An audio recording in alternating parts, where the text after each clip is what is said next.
Why are you protesting against them today? Atos do the medical assessments for people who are on incapacity benefit.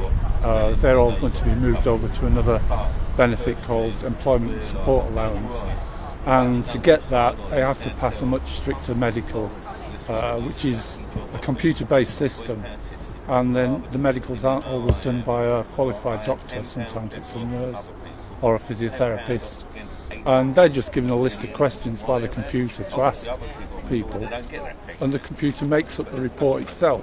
It isn't the doctor who writes the report. Atos have been paid £500 million by the government to carry out work assessments and assessments for disability benefits.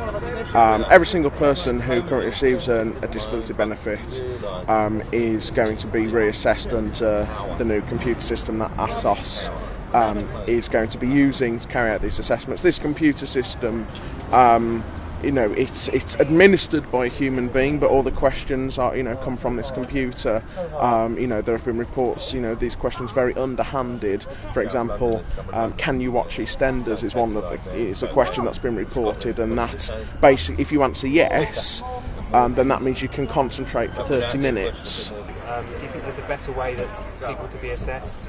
Yeah, there absolutely is. A way that's fair, transparent, is human, actually does away with Lima, which is a flawed computer system, which is what this is based on. These work capability assessments, they're glorified spreadsheets, that's all they are.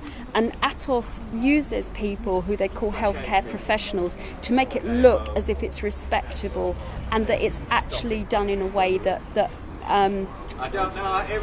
is understanding of people's needs and their impairments or their health conditions. And actually, they could take in any random person off the street, and after 6 weeks training, they could do the Lima software. This needs to be a process that has some humanity about it and some transparency and fairness about it. Well, there's absolutely no reason this kind of thing should be administered by a private company. People who've been working at the job centre and for the DWP are at risk of losing their jobs, and if it's something that's so important, I think it should be administered by something that people can hold accountable. The problem with private companies like Atos and in other areas like A4E and Working Links is they can mess people around and they're much less accountable. But the real crux of the problem is that this assessment has been designed with it in mind to strip disabled people of their benefit.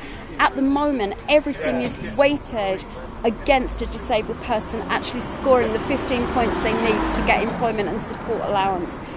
What's going on is a travesty of justice at the moment.